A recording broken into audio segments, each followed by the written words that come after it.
তার যারা নেতাকর্মীরা তার জন্য অপেক্ষা করেছেন, দীর্ঘ 17 বছর যারা এই মাহেন্দ্রক্ষণটির সাক্ষী হতে চেয়েছেন, তাদেরকে তিনি স্বার্থের চেয়ে, দলের স্বার্থের চেয়ে দেশের স্বার্থকে প্রাধান্য দেওয়ার জন্য তিনি যে স্লোগান দিয়েছেন, সেই স্লোগান সম্বলিত যে লাল বাসটি, সেই বাসটি আমরা দেখতে পাচ্ছি এবং বাসের একেবারে সামনের অংশে তারেক রহমান অবস্থান করছেন এবং রাস্তার দুপাশে নেতাকর্মী, লক্ষ লক্ষ জনতা যারা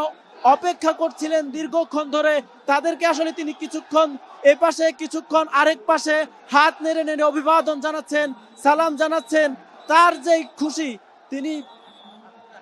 আপনাকেই বলছি, ইন্স্যুরেন্স করলে সিটিতে সুরক্ষা পাবেন নিশ্চিতে। তারেক রহমান তার নেতাকর্মীদেরকে শুভেচ্ছা জানাচ্ছেন এবং শুভেচ্ছা জানাতে জানাতে খুবই ধীরে ধীরে সামনের দিকে অগ্রসর হচ্ছেন এবং এই ধীরে ধীরে যাবার কারণ হচ্ছে শত শত লাখে লাখে নেতাকর্মী যারা এই খিলক্ষেত এলাকা সহ একেবারে বিমানবন্দর থেকে 300 ফিটের সড়কে দ্বারা লক্ষ লক্ষ নেতাকর্মী যারা অপেক্ষা করছেন,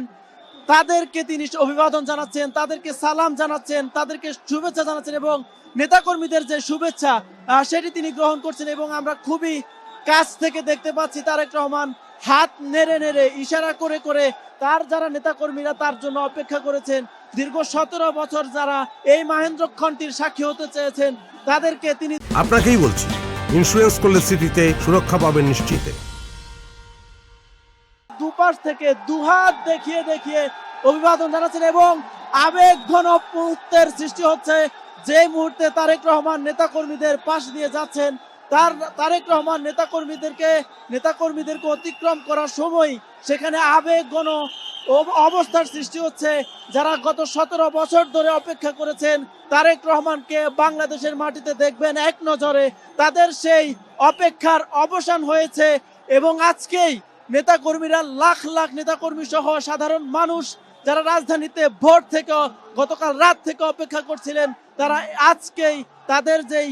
দীর্ঘদিনের অপেক্ষা, সেই অপেক্ষার অবসান করলেন এবং এর মধ্য দিয়ে তারেক রহমানকে তাদের যেই এক নজর দেখার বাসনা ছিল সেটি তারা পূরণ করেছেন এবং তারেক রহমানকে বহন করা গাড়ি বহর এবং যে বাসটিতে করে তিনি এসেছেন, যে বাসটিতে করে তিনি 300 ফিটে 36 জুলাই